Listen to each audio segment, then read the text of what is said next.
오늘은 바울이 사도가 된 내력이라는 제목으로 하나님의 말씀을 증거하겠습니다.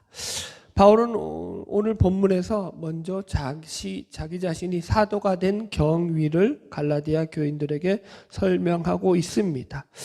바울이 본격적인 말씀을 전하기 전에 먼저 자신의 사도직을 변론하는 이유는 그 당시 갈라디아 교회에 들어왔던 유대파 그리스도인들이라고 불리우는 일명 율법주의자들이죠. 이 율법주의자들이 바울의 사도권을 부정하고 있었기 때문입니다. 그래서 이 부분은 우리가 갈라디아서를 처음 시작할 때 갈라디아서 1장 1절에서도 바울이 자신의 사도성을 변호하면서 자신이 사도된 것이 사람에게서 난 것도 아니고 사람으로 말미암은 것도 아니다라고 하면서 자신의 사도성을 변론했던 게 나오잖아요. 한번 읽어봅시다. 우리 갈라디아서 1장 1절 시작. 사람들에게서 난 것도 아니요 사람으로 말미암은 것도 아니요 오직 예수 그리스도와 그를 죽은 자 가운데서 살리신 하나님 아버지로 말미암아 사도된 나 바울은, 이렇게 시작한다고요. 그러니까 바울은 자기가 사도된 게 사람에게서 난 것이 아니라 하나님 아버지로 말미암아 된 것이다 라는 거예요. 사실은 이게 왜 갈라디아서 1장 1절에서 시작하냐면 이게 갈라디아서 전체를 묶고 있는 가장 중요한 핵심이기 때문인 거예요. 갈라디아서의 키워드는 뭐냐면 이게 사람으로부터 나온 것이냐 이게 하나님으로부터 나온 것이냐라는 거예요.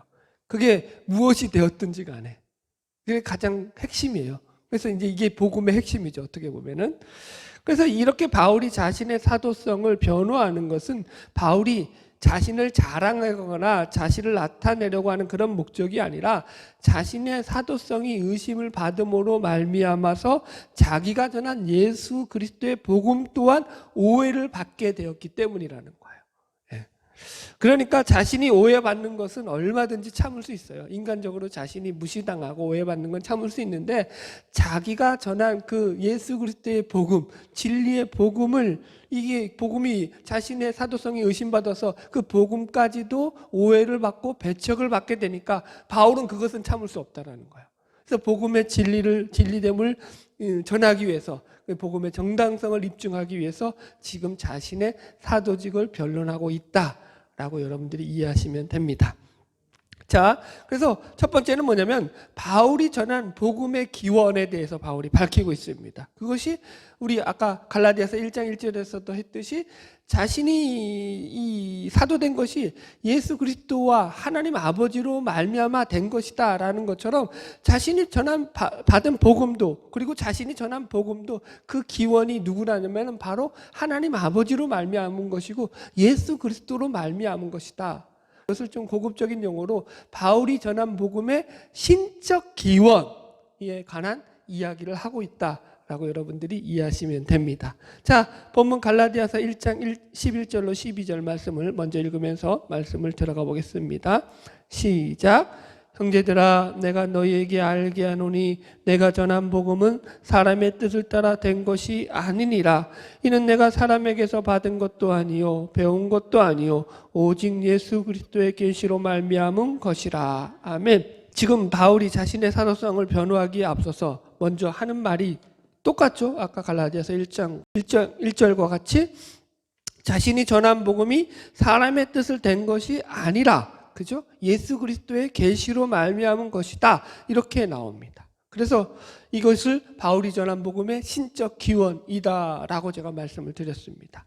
여기 보면은 이 그리스도의 계시라고 할 때 이 계시라는 말에 대한 이해가 좀 필요합니다. 이 계시라는 말은 헬라어 아포칼립시스라는 말로서 문자로 보면은 덮개를 제거하여 버리는 거예요. 그러니까 뚜껑을 어떤 덮여 있는 단지의 뚜껑을 제거하면 그 속에 뭐가 들어있는지 밝히 볼 수 있게 되잖아요. 그런데 중요한 건 뭐냐면은 이 덮개를 제거하는 일이 우리 마음대로 이것을 갖다가 우리 힘과 능력으로 열고 닫고 할 수 있는 것이 아니라 이 뚜껑을 여는 일은 누구만 한다라는 거야. 그렇지. 하나님만 하신다라는 거예요. 하나님만이 이 뚜껑을 열어주셔야지만 우리가 그 속을 들여다볼 수 있다라는 차원에서 계시라고 말하는 거예요. 그러니까 이것은 우리가 우리의 지식으로 열심히 공부하고 노력해서 알 수 있는 것이 아니다라는 뜻이에요. 여러분, 우리는 여기서 갈라디아서의 핵심 주제가 되는 내용을 다시 한번 우리 마음에 되새겨볼 필요가 있습니다. 바울은 갈라디아서를 시작하면서 다른 복음은 없다, 그런 것이 가장 중요한 포인트였죠. 다른 복음을 전하는 자들은 그가 하늘에서 내려온 천사라고 할지라도 저주를 받을 것이다 였다라고요. 여러분 이해하시겠죠?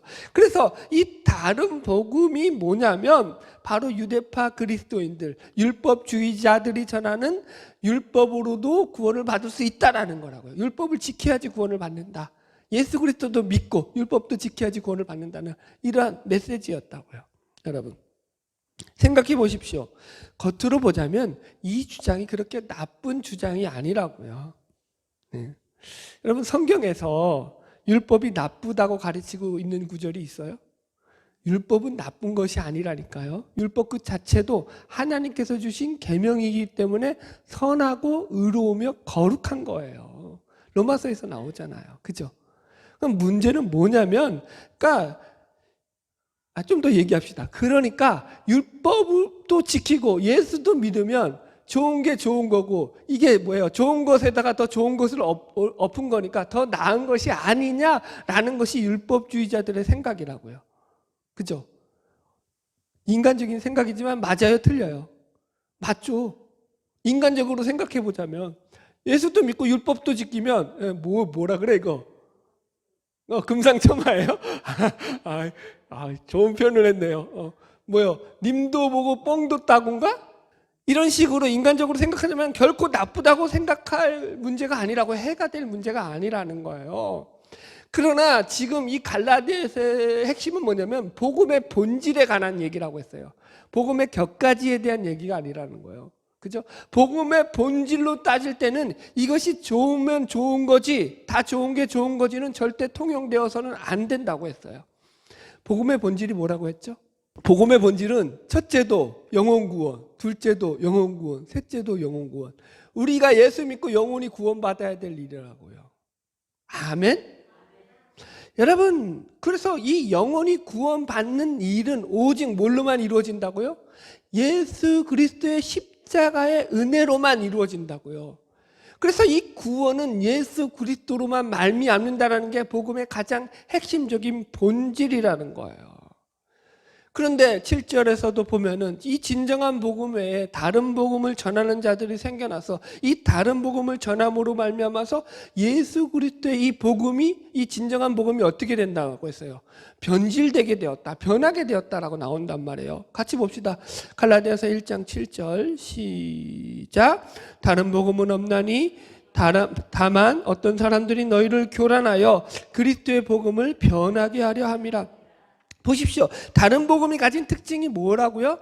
그리스도의 복음, 복음의 본질을 변하게 하고 변질시킨다라는 거예요.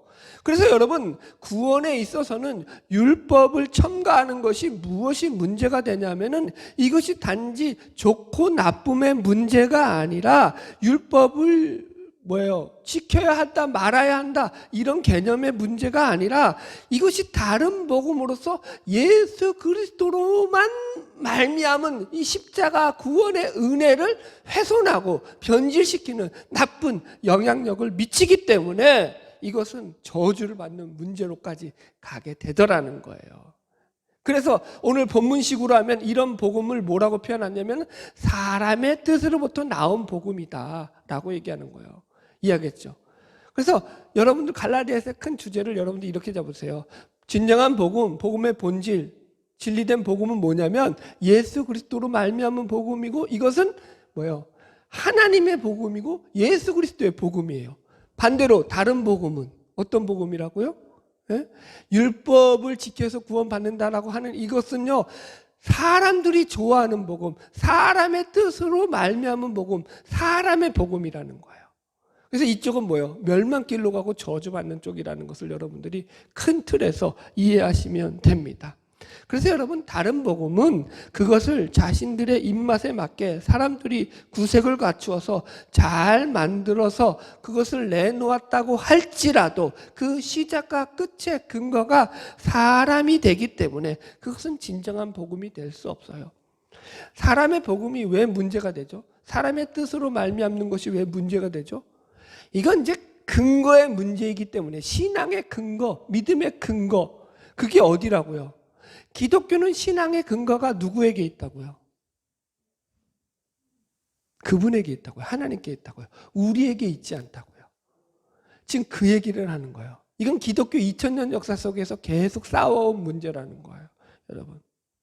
그래서 앞으로도 계속 살피겠지만 바울은 이 갈라디아서에서 그것이 사람의 뜻으로 말미암은 복음이냐 아니면 예수 그리스도의 계시로 말미암은 복음이냐를 가지고 계속적으로 집요하게 그 근거를 캐물어서 진정한 복음과 다른 복음이 가지고 있는 차이점을 비교하면서 우리에게 설명하고 있어요. 여러분 보세요. 바울은 10절에서도 이제 내가 사람들에게 좋게 하랴, 하나님께 좋게 하랴, 사람들에게 기쁨을 구하랴, 내가 지금까지 사람의 기쁨을 구하였다면 그리스도의 종이 아니니라 라고 이렇게 계속 사람들과 하나님과를 비교해서 어디로부터에 근거하는 것을 자꾸 설명하면서 이야기한다라는 거예요. 이해하시겠죠, 여러분들? 할렐루야. 그래서 여기서 우리가 조금 더 제가 보충 설명을 드리자면은 기독교를 타 종교와 구별하는 가장 큰 특징을 뭐라고 하냐면 기독교를 계시의 종교라고 한다고. 이 계시의 종교, 아포칼립시스. 이 계시라는 말을 여러분들이 신비주의로 이해하시면 또 골치 아픕니다. 그런 쪽이 아니라 다시 더 그걸 좀 풀어서 설명한다면 하나님의 말씀인 성경에 근거한 종교라고요. 이해하시겠어요? 하나님이 계시된 말씀인 성경 말씀에 근거한 종교가 바로 기독교입니다.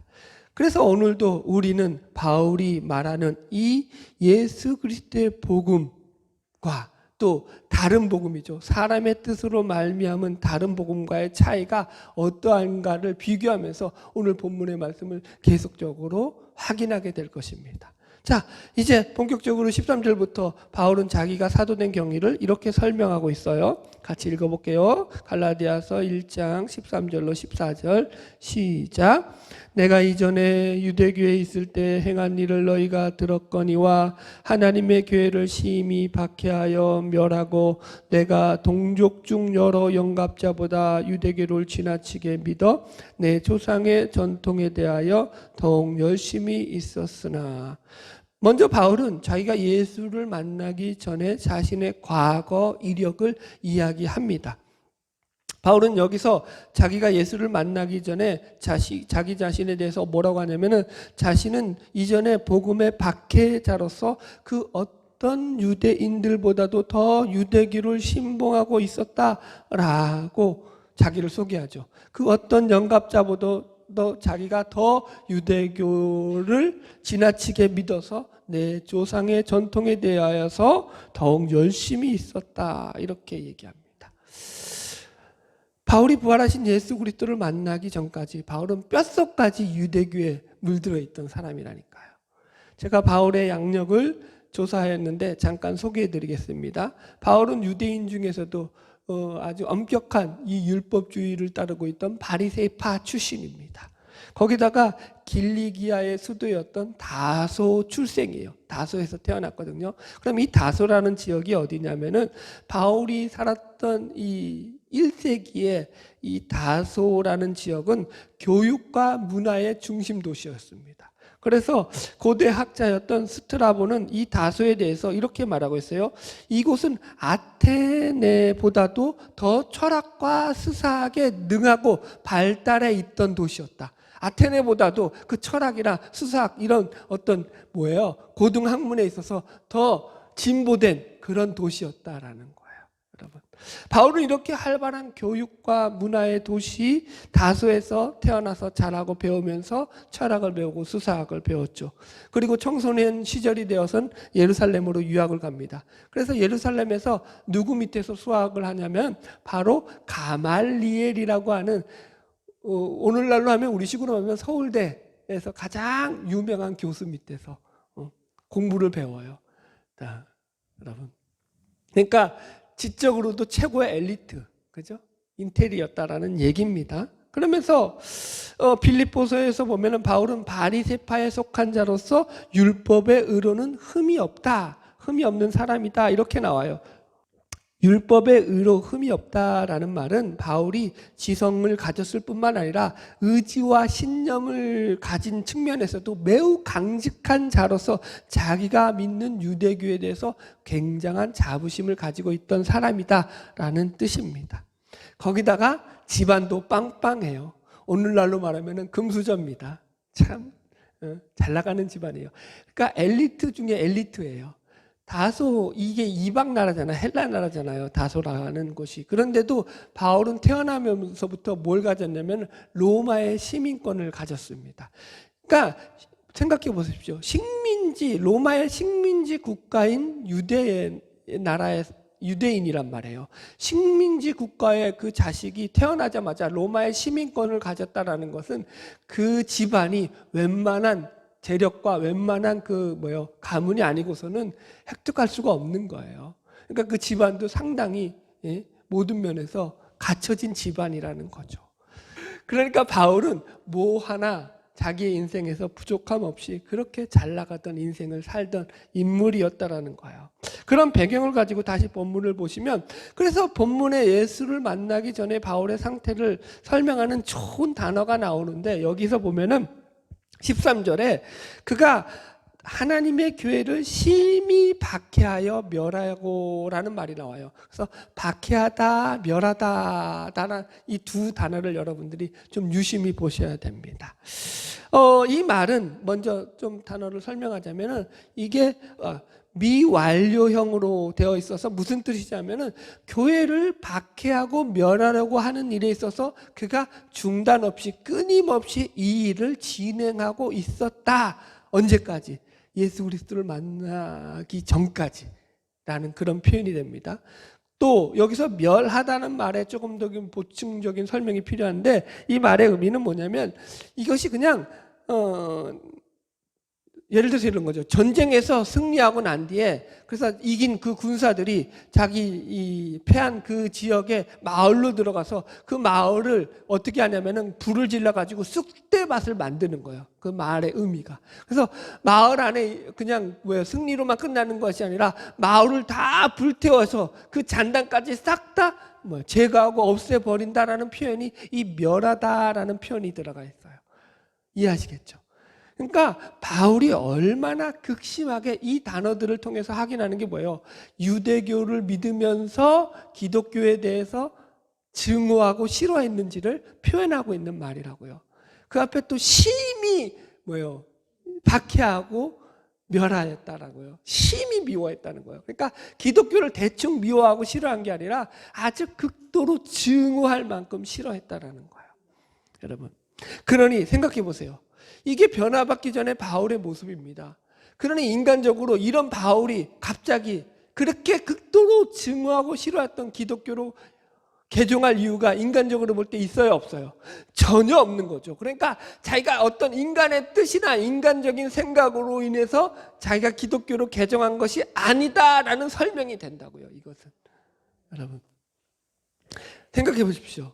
자기가 기독교로 개종하게 되었을 때 인간적인 생각으로 보자면은 유대교 쪽에서는 배신자 아니에요. 그러니까 바울의 생에서도 나타나지만 유대교를 배신함으로 말미암아 그 뒤에 바울을 죽이려고 얼마나 바울을 죽이기 위해서 유대교 신봉자들이 바울을 쫓아다닙니까? 그죠? 그러니까 이쪽에서도 아주 미운 오리 새끼가 된 거예요. 반대로 기독교에 들어가면 거기서 환영을 받을까요? 아니라고요. 바울 때문에 감옥에 갇히고 바울 때문에 죽은 그 가족을 든 모든 식구들은 바울이 철천지 왼수라니까요. 저 왼수, 외나무다리에서 만난 거죠. 너 잘 만났다. 벼르고 있겠죠. 기독교에 들어온다고 해가지고 바울에게 좋은 일이 아니라고요. 개인적으로 볼 때는 이쪽으로 가나 저쪽으로 가나 그에게는 다 망하고 패할 수밖에 없는 그런 상황입니다. 그런데도 불구하고 그가 기독교로 개종했다는 것은 여기에 인간적인 어떤 생각이나 뜻이 가미된 게 하나도 없다라는 그런 반증이 되더라는 거죠. 그런데도 불구하고 바울이 왜 개종을 했느냐라는 거예요. 왜 하나님의 종이 되었고 예수 그리스도, 그가 그렇게 박해하던 예수 그리스도의 종이 되었느냐? 바울의 설명은 딱 하나예요. 이유는 딱 하나다. 하나님이 나를 부르셨기 때문이다. 하나님의 부르심이다 라고 설명한다고요. 자, 여기 15절부터 그래서 바울이 하나님의 부르심에 대해서 이렇게 이야기를 하고 있거든요. 갈라디아서 1장 15절로 16절 같이 읽읍시다. 시작. 그러나 내 어머니의 태로부터 나를 택정하시고 그의 은혜로 나를 부르시니가 그의 아들을 이방에 전하게 하기 위하여 그를 내 속에 나타내시기를 기뻐하셨을 때에 내가 곧 혈육과 의논하지 아니하고, 이렇게 나와요. 여기서 바울은 자기가 그리스도의 복음 전파자요 사도가 된 경위를 설명하는데 그의 은혜로 나를 부르신 이가, 그죠? 로 나옵니다. 자기가 복음 전도자가 된 이유가 그가 은혜로 나를 부르셨기 때문이라는 거예요. 그러면서 그 앞에서는 나를 택정하셨다. 그의 은혜로 나를 부르신 이가 누구죠? 하나님이죠. 하나님이 나를 부르셨기 때문에 내가 복음 전도자가 되었다라는 거예요. 그러니까 그것을 어떻게 쓰냐면은 내 어머니의 태로부터 나를 택정하신 일이다. 그러니까 내가 태어나기도 전에 하나님의 예정하심에 따라 자기가 택정함을 입었다. 그래서 바울이 이것이 그리스도인이 된 자기의 유일한 근거다라고 얘기하고 있어요. 여러분이 이게 믿어지셔야 돼요. 기독교의 신비라고요. 여러분들이 잘나서 예수 믿었어요? 여러분들이 자격이 있어서 예수 믿었어요? 자, 보세요. 여러분들이 예수께로 돌아오게 될 때 다 어떤 환경이었죠? 모태신앙 빼고 우리 자식들 같이 아빠가 목사라서, 이것도 사실은 비슷하지만 강제적으로 예수를 믿는 거 빼고 여러분들이 예수를 믿게 됐을 때 다 어떤 환경에서 돌아왔죠? 아, 그래요. 고급적인 용어는 고난이고 좀 편하게 얘기하자면은 죽을 만큼, 그죠? 괴로운 환경 속에서 인생이 이게 뭔가라는 환경 속에서 예수께로 돌아왔다고요. 하나님이 우리를 그렇게 부르셨다고요. 잘 먹고 잘 사는데 하나님이 갑자기 나를 만나주셔서 내가 하나님께 돌아온 인간은 없다고요. 그런 인간도 있겠죠. 물론 있겠죠. 너무 또 심하나? 무슨 말인지 이해하시겠어요? 그런데 그게 잘 보세요. 그게 다 하나님이 성경에서 뭐라고 하냐면 하나님이 태초부터 나를 택하셔서 부르신 과정이었다라는 거예요. 나는 그걸 모를 뿐이죠. 그래서 기독교의 신비라고요. 하나님의 역사 속과 섭리 속에서 나를 택해서 부르신 거라고요. 내가 잘난 게 없다고요. 근데 얼마나 감사해요. 저는 뭐라고 표현할까요? 어떤 운명을 맞더라도 하나님을 배신할 생각은 이제 1도 없는 인간입니다. 그럴 수가 없어요. 왜? 내 안에 예수 그리스도에 대한 확신이 있으니까. 이게 무슨 어떤 신비적인 초월적인 어떤 능력됨을 경험해서 어떤 그런 부르심에 입각했기 때문에가 아니라고요. 내 안에 예수 그리스도가 내 심장에 새겨져 있는 거라고요. 이거 신자가 가진 표라고요. 다르다고요. 이게 나는 하나님이 태초부터 나를 택하셔서 이까지 이끌어왔다는 걸 믿는다고요. 지금 그 얘기하는 거라고요. 내가 의지로 내가 노력으로 믿은 게 아니라고요. 여러분, 할렐루야. 자, 그래서 계속 보시면 16절에서 그 아들을 이방에 전하기 위하여서 그를 내 속에 나타내시기를 기뻐하실 때, 이렇게 나옵니다. 그러니까 이것은 바울이 그리스도인들을 박해하려고 가던 다메섹 도상에서 부활하신 예수 그리스도를 만난 사건을 말하고 있는 것입니다. 우리는 여기서도 또 물어야 돼요. 왜 하나님께서 바울에게 부활하신 예수 그리스도를 직접 만나게 하셨느냐라는 거예요. 부활하신 예수 그리스도를 직접 만나 자기 눈으로 확인하게 하신 이유가 뭐냐? 바울은 유대교의 철저한 신봉자였다고요. 그렇게 하지 않으면은 그가 유대교에서 기독교로 넘어올 이유가 전혀 없어요. 하나님이 그가 다른 방법으로는 불가능하다는 걸 알기 때문에 초월적인 방법을 통해서 그가 부활하신 예수 그리스도를 만남으로 말미암아 그를 변화시키게 하기 위해서 하나님이 그 일을 친히 계획하시고 계시하셔서 이루신 일이다라는 것이 지금 바울의 설명이라는 거죠. 이를 통해서 바울은 예수 그리스도를 만나고 예수를 믿는 자로 돌아서게 됩니다. 이렇게 된 거죠. 다메섹 도상에서 이제 계속 또 예수 믿는 자들을 핍박하기 위해서, 박해하기 위해서 걸어가던 도중에, 그죠? 부활하신 예수 그리스도가 그 앞에 나타나죠. 호련한 빛으로. 그리고는 아무도 못 듣는데 자기만 들리는 음성이 하늘에서 들려오죠. 사울아, 사울아, 네가 어찌하여 나를 핍박하느냐. 그 말씀을 듣는 순간부터, 그죠? 사울은 꼬꾸라지기 시작합니다. 그러면서 깨닫는 거죠. 그 신비적인 체험을 통해서 뭘 깨닫죠? 아, 이분이 바로 구약에서 여태까지 말씀하고 있는 메시아구나. 성경에서 우리에게 가르쳐주고 있는 진정한 구원자구나. 성경의 최종 계시자구나를 깨달아 아는 거죠. 여러분, 바울은 그래서 왜 기독교인들이 저렇게 자기들의 목숨을 초계와 같이 버리면서도 그 신앙을 지키기 위해서 몸부림치는지를 알게 되는 거예요. 한마디로 진리에 대해서 눈이 확 뜨여버린 거죠. 그러고 나니까 예수를 따르는 길이 참 진리고 생명이고 의와 거룩, 자기가 여태까지 쫓아가려고 했던 모든 것의 근본이 된다는 걸 발견한 거죠. 그러니까 그 길이 자기가 여태까지 살아왔던 자신의 삶을 스스로 부정하는 길임에도 불구하고 그 길을 택하게 되더라는 거죠. 앞으로 그 길을 갔을 때 그에게 어떠한 환난과 역경과 고난이 닥칠 것을 보지 않아도 불보듯 뻔함에도 불구하고 그 길을 가더라는 거예요. 그게 바울의 고백이라고요. 자기가 사도된 이유가 뭐라고요? 딱 하나, 하나님의 부르심 때문이었다. 이거예요, 여러분. 이것을 성경에서 쉽게 설명하자면 마태복음 13장에 나오는 땅속에 감추인 보화를 발견한 자가 된 거예요, 바울은. 그죠? 그 보화를 발견하니까 자기 재산을 다 팔아서라도, 자기 인생을 다 팔아서라도 그 밭을 살 수밖에 없는 거예요. 왜? 거기에만 진리가 있으니까, 거기에만 생명이 있으니까, 거기에만 하나님의 영광이 있으니까. 보십시오. 그가 하나님의 부르심을 받아서 이렇게 예수 그리스도를 따르게 되었을 때 16절 하반절부터 17절에 보면은 그가 하지 아니한 일들을 이렇게 설명하고 있어요. 내가 곧 혈육과 의논하지 아니하고 또 나보다 먼저 사도된 자들을 만나려고 예루살렘으로 가지 아니하고 아라비아로 갔다가 다시 다메섹으로 돌아갔노라. 아멘. 첫 번째가 뭐냐면 내가 곧 혈육과 의논하지 않았다라는 거예요. 여러분 무슨 말이냐면 혈육이라는 것은 자기 자신의 주위에서 가장 자신에게 많은 영향력을 미치고 있고 자기에게 힘이 되어주고 자신의 도움이 되고 버팀목이 되어주는 그런 사람들을 가리킵니다. 그런데 그 혈육과 의논하지 않았다라는 것이에요. 여러분, 우리도 마찬가지잖아요. 여러분, 무슨 중요한 일을 결정할 때는 누구랑 결정하죠? 가족들과 결정하죠. 자기 혼자 독단으로 결정하지 않아요. 왜냐하면 가족들이 자기에게는 가장 소중한 어쨌든 그런 사람들이기 때문인 거예요. 바울도 마찬가지죠. 가족이 왜 그에게 안 중요했겠어요? 그리고 이때는 바울이 청년의 때란 말이에요.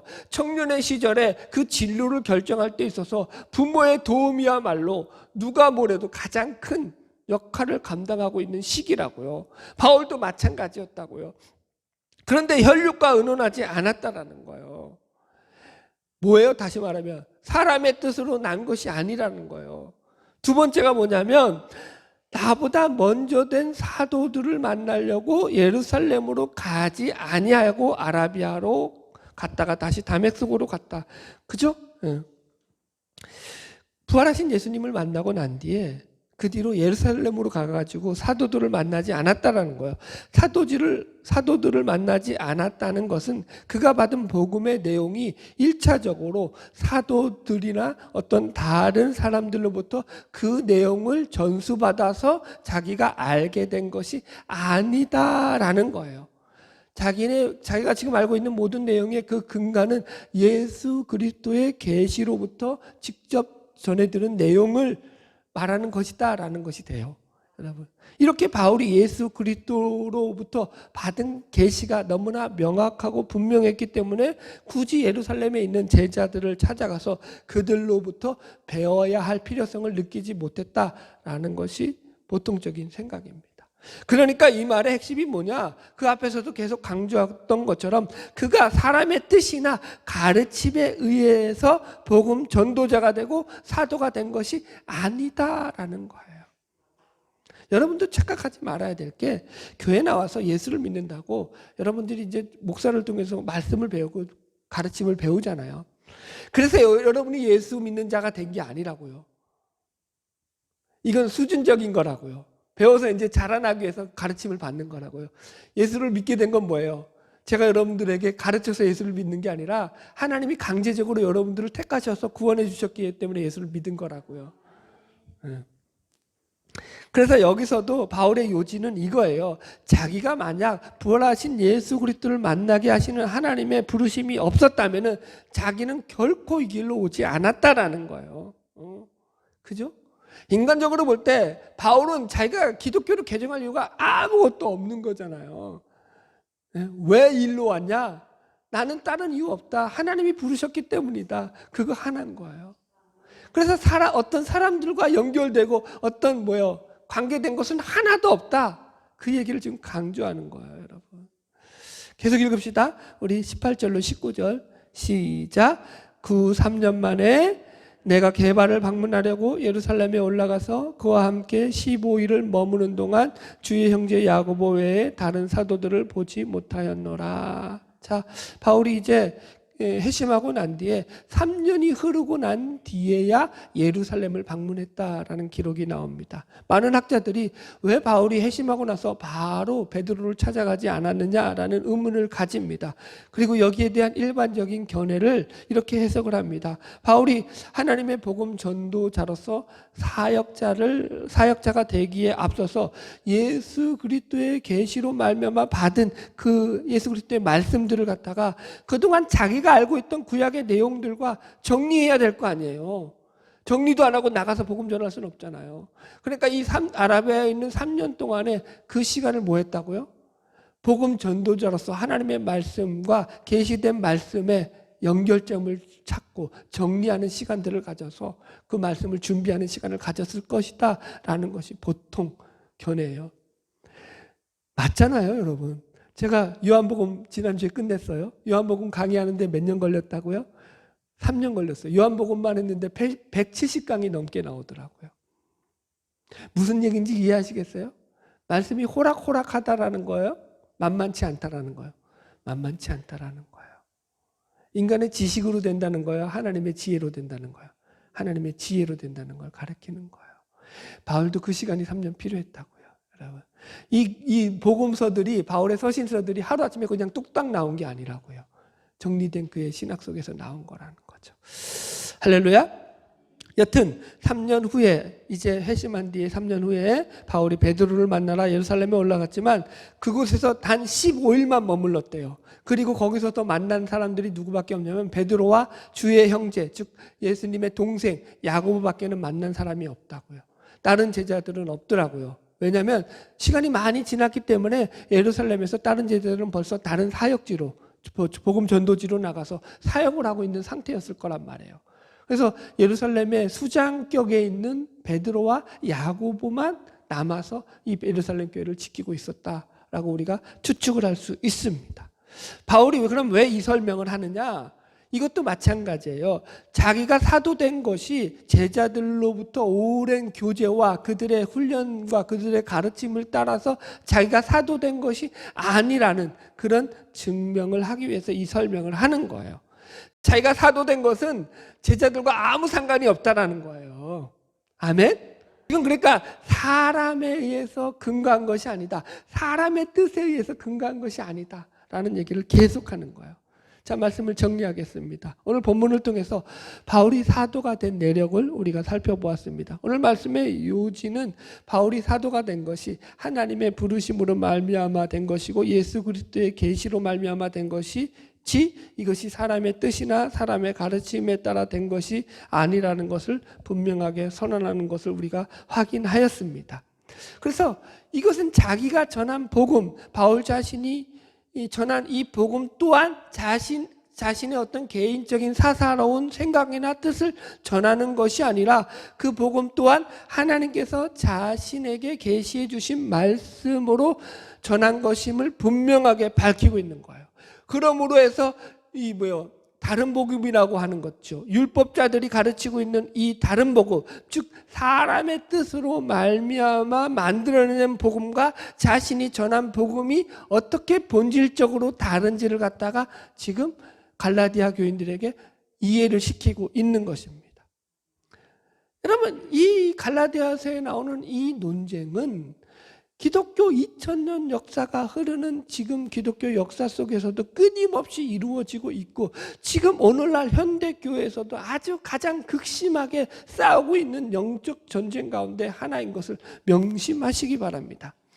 지금도 많은 사람들이 예수를 믿는다고 하면서도 여전히 예수를 믿기 전에 자신들이 가졌던 자기 중심적이고 이기적이며 자기밖에 모르는 그 생각을 버리지 않고 교회 안에서도 그대로 그 생각을 가지고 들어와서 인본주의적이며 세속주의적이며 성공주의적이며 기복주의적인 신앙들을 가지고 그것이 마치 기독교 신앙인 양 포장하고 있다라는 거예요.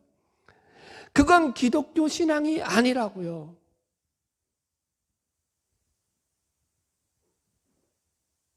제발 기복주의 버리세요. 성공주의 버리세요. 지금은 그게 가장 큰 문제예요. 예수를 믿는데 그게 가장 큰 장애가 된다고요.